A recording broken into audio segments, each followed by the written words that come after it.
everyone, welcome to my YouTube channel if you are new, or welcome if you are a returning subscriber. My name is Ellie and I recently completed Disney's Cultural Representative Program. This is basically a program where you work in Epcot for a year representing your country.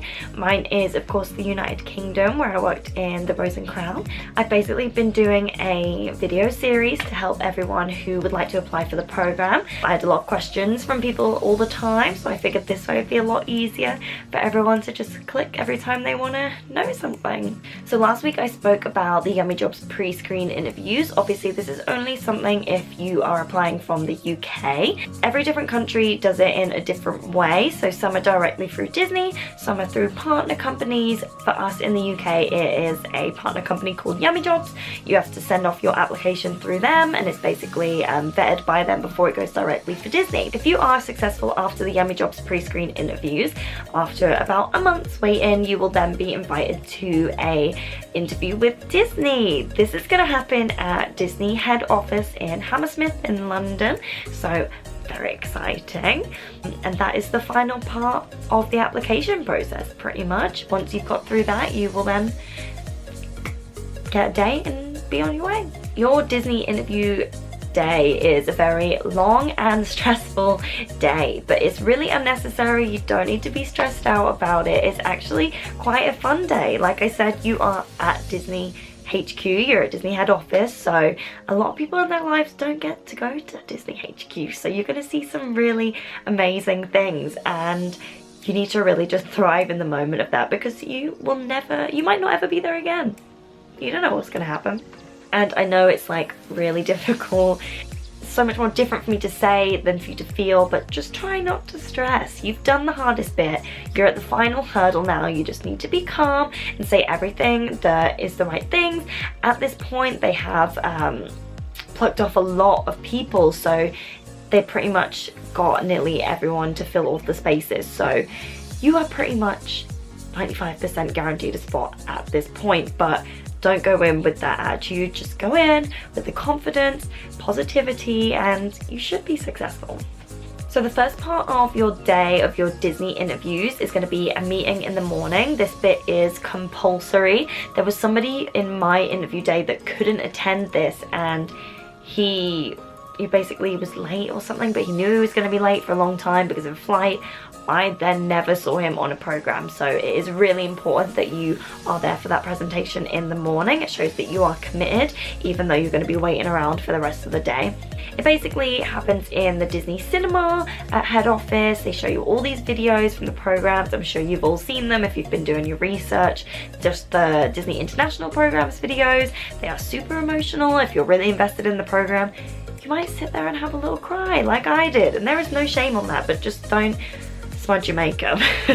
I just remember at that point it felt really unreal, and I felt so close to a dream that was unattainable for a very long time, so it's okay to cry. So after watching that little video in the cinema, you are given a time slot for what you then have to go away from head office and then come back to. In that time, you will then wait for a very long time. I think mine was maybe 3-4 hours in between that video and my individual interview session, which was fine because, like I said in my last video, at this point you've hung around with these people for a long time and you're all super excited. You've get to know all of these people. So I think we went to Weatherspoons, there was a Spoons around the corner, and we just had some lunch, had a couple of drinks. It's just a really good way to pass the time. I think I went to Primark, bought a load of things from Primark. Another thing, when you first get to Disney HQ, you can leave your suitcases there. They have a whole area where you can leave big luggage and stuff like that if you are traveling. I stayed over the night before to make the journey a lot more comfortable for me, so I wasn't as stressed out. And they did have a whole area to leave your suitcase, so that makes it a lot easier. So when it's time for your time slot, you head back to Disney head office. That time slot is actually shared with other people, probably about 10 people total. They take you upstairs and you wait in like a waiting room, and it's basically just like being at the doctor's, where they go in and they come out and they're like, Ellie Brown, please. And yeah, you basically just sat there having the dreaded wait, being like, is it going to be me next? Praying it's going to be you next, because you don't want to sit in this room with Kylo Ren staring at you any longer. But yeah, the Yummy Jobs recruits are with you at this point. I remember them trying to make conversation to make it a lot more easier. They look at your passport, let you know that you might need a new one. I remember mine was going out of date soon, so they were like, oh, if you get in, Ellie, you're gonna have to get a new new passport. So the interview slots are probably about 5 to 10 minutes. They're super quick, they are super basic questions. That's why it's really important that you make the most of that time slot. It is just you and a Disney recruiter alone in the room. They are American, they have traveled to recruit you, so it is really important you make a really good impression, because you want them to remember you and you want them to click yes when they're thinking about who they want to give a arrival date. They basically just ask you about your previous experience. I remember they had my CV digitally on the screen. They'd ask me about what I'd done in the past, what I'd done that can relate to help me on the program, my motivation to do the program, how I would feel with living with people from other countries, stuff like that. Just like the basic, really easy questions, but if you carry yourself really strong and confidently, that's when you are going to be successful at this point. So a couple of things they then ask after this. They ask you if you would rather do food and beverage or merchandise. I really was stuck between what I wanted to do, and I said that to them and they said, no, you need to put down a preference. So I said food and beverage. I'm really grateful that I did say food and beverage, because it was a massive learning curve for me and I really thoroughly enjoyed it. They tend to hire more people in food and beverage than merchandise, so maybe you are in the better odds if you say food and beverage.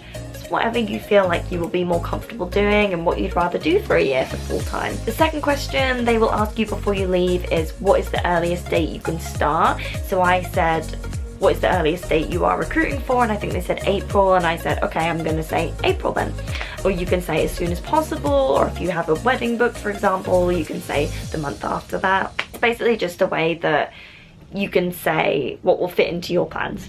So it's a really nice thing of Disney to do, really. Once you've done that difficult bit of the interview, the waiting begins. At this point, the waiting is definitely the worst part, but you know, you've done all the worst bit, so now you can just try and take a chill pill. My general advice for the interview is just be yourself, show your personality, be very Disney, be very smiley, don't forget to smile, it's really important. Be confident but not too confident, and just really think about the Disney brand and everything that it stands for and how you would be able to showcase that working in Walt Disney World. That pretty much concludes everything that I have to say. Thank you so much for watching, and I'll see you guys next week.